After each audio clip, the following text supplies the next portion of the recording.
And of course, this provides us with a test because now we can go back to the films of Dealey Plaza during the time of the assassination and look for a motorcycle and see if there was a motorcycle at the right place and the right time that was predicted by this acoustical evidence. And when they do, they find this, out of the 18 motorcycles that were in the motorcade, the filmed evidence eliminates all but one guy, a police officer named McLean. And it turns out that when he was interviewed by the House Select Committee, he was asked if he ever had any problems with his radio system, and he said, yeah, my microphone used to stick open on me all the time. So, you know, this sort of evidence where you have, where you can pinpoint the motorcycle. Now, I should say that the evidence is not strong enough to say he's exactly at the right spot, because what the films show, they show him a few seconds before the shooting, and they show him about 15 seconds after the shooting. And from his position, we can say that he is the one cop who was in the right place, that he could have been in the right place at the right time. Okay.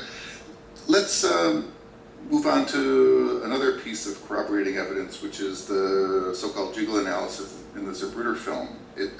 Right. From papers that you've written on this, it seems like that there's a pretty good, although not 100% perfect, match there as well. Do you want to discuss how the jiggle analysis lines up?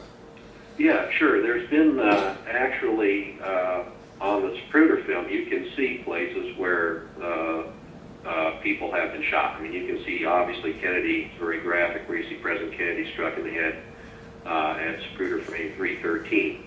The one other person who was shot during the assassination, of course, was Governor Conley, who received a wound through his chest.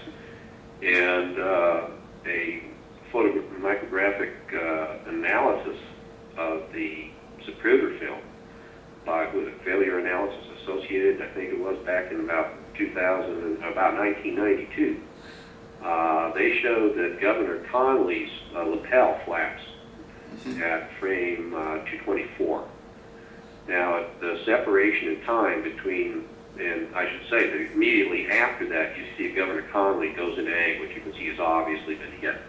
So that lapel flap would seem to indicate the actual time of impact when the bullet went through him. Now, the separation in time between frame 224 and frame 313, the two places where we see people get hit, is 4.8 seconds.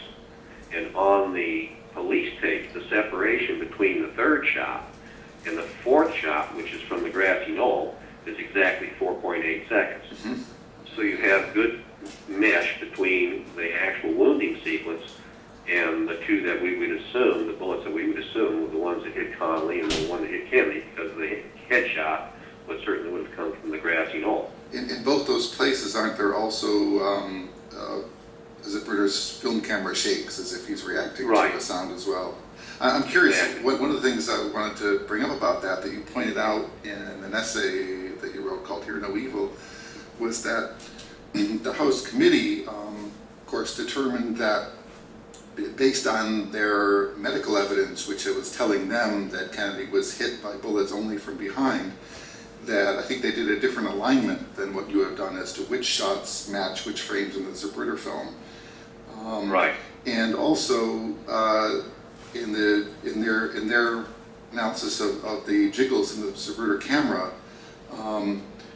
the one obvious one to explain is why there's one at frame 313. And you brought up that if that shot, the shot that killed Kennedy by hitting him in the head, had come from the book depository, the sound wouldn't have reached Zapruder in time to cause him to make that motion. Can you elaborate on that? Sure. Yeah, there's several points there, because when the House Select Committee did their synchronization, one of the people that was involved with that was Bob Groden, and he had told me that he complained to them, and it was obvious that their synchronization didn't really work when they were trying to claim that the shot, those last two shots, one at frame 313 and this one about 325, and they were trying to claim that the one at 325 then must have been, the shot that killed him. It came from the book depository. And of course, when you do that, then you don't get a synchronization between the wounding and the sound.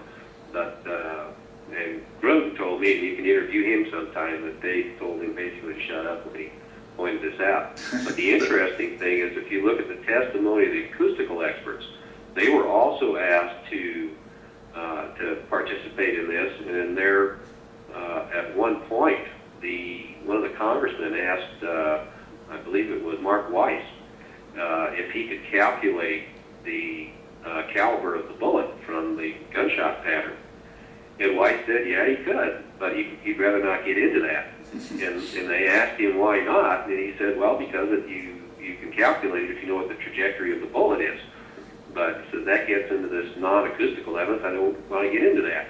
And of course, the non-acoustical evidence was the claim that the shot didn't hit him in the head. If the shot from the grassy knoll is the one that hit him in the head, you know exactly what the trajectory is, and it's easy to calculate what the caliber of the bullet is. And Weiss knew that, and it was clear from that conversation that Weiss probably wasn't entirely buying their argument that the shot that killed him didn't come from the grassy knoll. You picked that very point later and talked about it a few years ago. Did you, the caliber of the bullet? Yeah, in fact, I published that in Science and Justice. I went ahead and calculated the caliber of the gun from the... And what was it? From the shockwave presence. It comes out to about 2,600 feet per second is the muzzle velocity, and so that corresponds to the... that muzzle velocity corresponds to a 30-30. Let's go back to the shot sequence as it's defined by this evidence. The first of 5 shots that's identified is around zipper frame 175, and right. You have an interesting theory about that shot and what happened with it. The idea that it was a missed shot that kicked up some shrapnel. The shot at 175. Right, exactly. Yeah. I thought